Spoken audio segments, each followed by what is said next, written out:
কালো মেঘ ঘুরে আছে ওরে রে তুই যাস না তুই আয় আয় আমার কাছে এগিয়ে আয় ওরে আয় রে মেঘ তুই কাছে আয় রে মেঘ কাছে আয় রে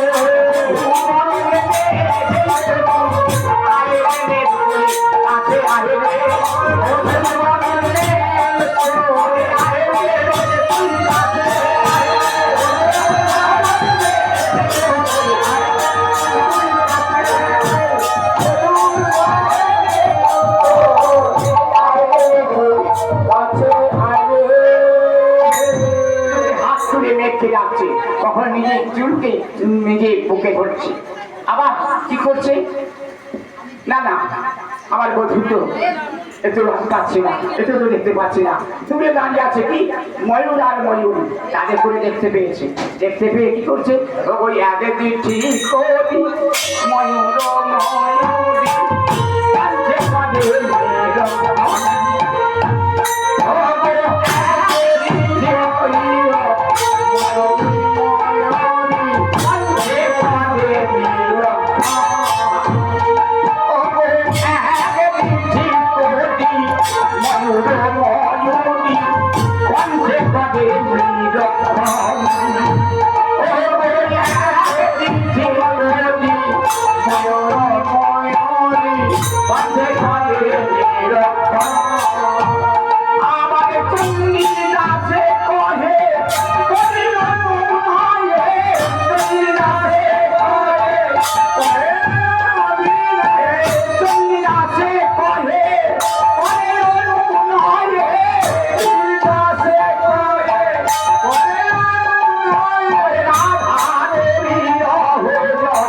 ময়ূর ময়ূরী দেখবেন গলায় একটা কণ্ঠির মতন থাকে সেটাকে দেখতে ঠিক কৃষ্ণ বর্ণ সেইটাকে দেখতে পেয়ে ময়ূরী ঘুরে আছে দাঁড়িয়ে তাদের করে বলছে ওরে ময়ূরী বলে আয়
আমার কাছে আয়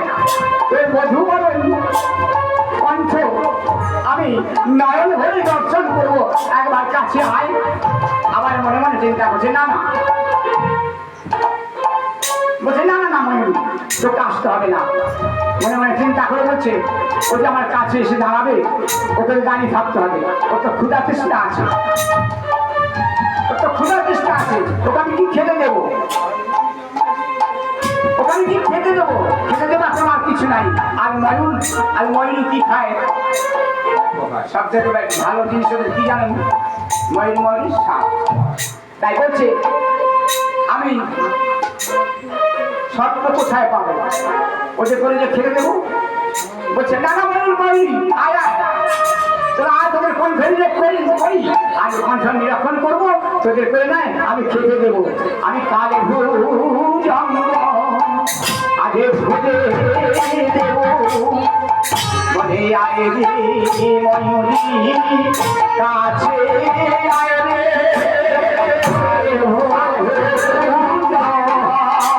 ধরে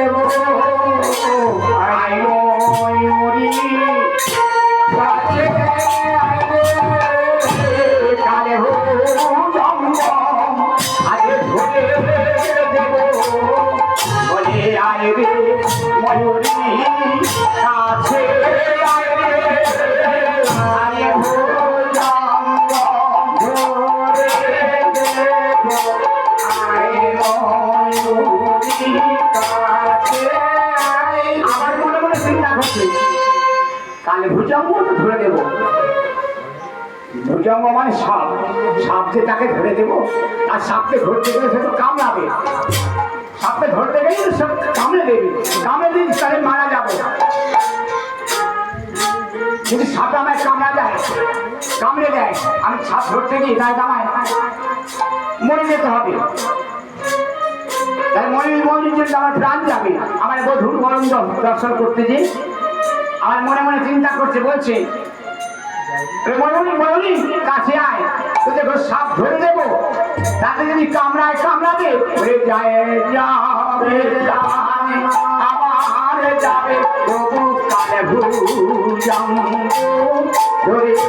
দেবো হয়ে যায় যাবে প্রাণে